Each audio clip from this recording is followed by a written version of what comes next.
இயேசு கிறிஸ்துவின் இன்ப இனிய நாமத்தில் வாழ்த்துகிறோம்.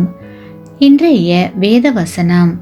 இவ்விதமாக இயேசு இந்த முதலாம் அற்புதத்தை கலிலேயாவில் உள்ள கானா ஊரிலே செய்து தம்முடைய மகிமையை வெளிப்படுத்தினார்.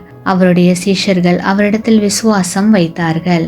யோவான் 2 அதிகாரம் 11 Today's Bible verse. This beginning of signs Jesus did in Cana of Galilee and manifested his glory, and his disciples believed in him. John chapter 2 verse 11. கானா என்னும் ஊரில் இயேசு தம்முடைய முதலாவது அற்புதத்தை செய்தார். அங்கே நடந்த கல்யாண வீட்டிற்கு இயேசு சென்றார். விருந்திலே உணவு பற்றாக்குறை ஏற்பட்டது. திராட்சரசம் சீக்கிரமே முடிந்துவிட்டது.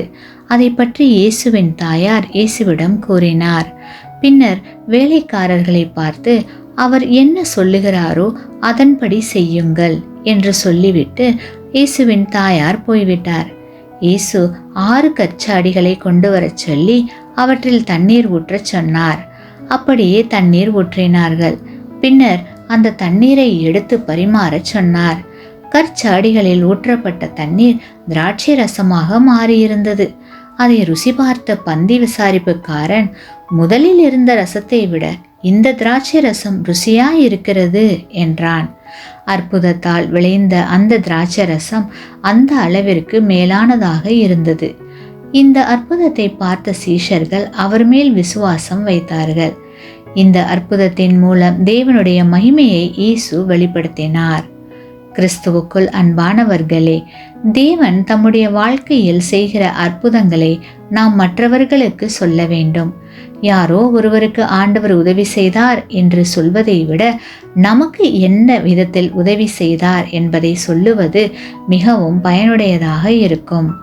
நம்முடைய வாழ்க்கையிலும் சில சமயங்களில் தேவன் அற்புதம் செய்ய தகுந்த விதத்தில் தேவன் தம்முடைய குறுக்கீட்டை கடைசி வரை தள்ளி போடலாம்.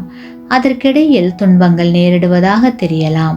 ஆனால் அந்த துன்பங்களில் இருந்து நம்மை மீட்கும் போது அது தேவனுடைய அற்புதம் என்பதை புரிந்து கொள்கிறோம்.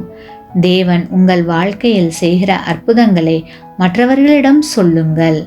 தேவனுடைய மகிமையை வெளிப்படுத்துங்கள். ஆமேன்.